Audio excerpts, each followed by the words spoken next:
আসসালামু আলাইকুম, welcome to another new রান্না ব্লগ। আজকে আমি আপনাদেরকে পটেটো মাশরুম রেসিপি শেয়ার করব।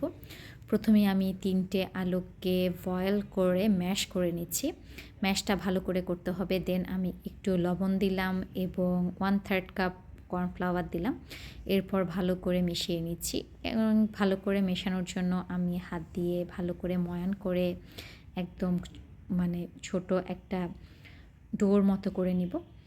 এরপর আমি ডোর মতো করার পর ছোট ছোট আকারে বল আকারে করে নিচ্ছি, যাতে আমার গোল গোল করে মাশরুম আকৃতি দিতে ইজি হয়। তো দেন আমি হাতকে ভালো করে পরিষ্কার করে একটু তেল মাখিয়ে গোল গোল বল আকৃতির করে নিচ্ছি। ফার্স্টেই আমি সবগুলো বল রেডি করে নিচ্ছি সেম সাইজের। এরপর একটা বোলের এই যে ঢাকনা দিয়ে মাশরুম আকৃতির করে নিচ্ছি। খুব ইজি, সবাই দেখেই বুঝতে পারছেন কিভাবে বোতলের ঢাকনা দিয়ে চাপ দিলে মাশরুমের মতো হয়ে যায়। এবার আমি একটা কড়াইতে পানি গরম দিয়েছি। পানি গরম দেওয়ার পর আমি এবার পটেটো মাশরুমগুলো একে একে ছেড়ে দিচ্ছি।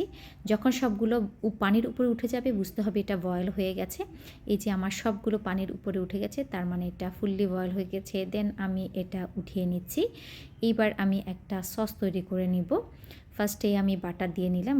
বাটার মেল্ট হওয়ার পর সেখানে আমি একটু তিল দিয়ে দিলাম, যাতে একটা তিলের গ্রান পাওয়া যায়। দেন আমি এখানে tomato sauce, tomato ketchup, chilli sauce, turmeric sauce, soya sauce, সব কিছু সস একটু একটু করে দিয়ে দিলাম। এখানে আমি কোনো ধরনের লবণ ব্যবহার করছি না, কারণ প্রতিটা সসেই এক ধরনের লবণ আছে, সেই জন্য। আর আমি এর মধ্যে একটু টেস্ট করে নিচ্ছি লবণটা। আমার লবণটা পারফেক্ট মনে হয়েছে। দেন আমি পটেটো মাশরুমগুলো একে একে সব সসের মধ্যে দিয়ে দিচ্ছি। মাশরুমগুলো সব দেওয়ার পর আমি ভালো মতো নেড়ে চেড়ে সসটা পটেটো মাশরুম গায়ে মিক্সড করে নিচ্ছি। দেন এই তো আমার রেডি হয়ে গেল পটেটো মাশরুম।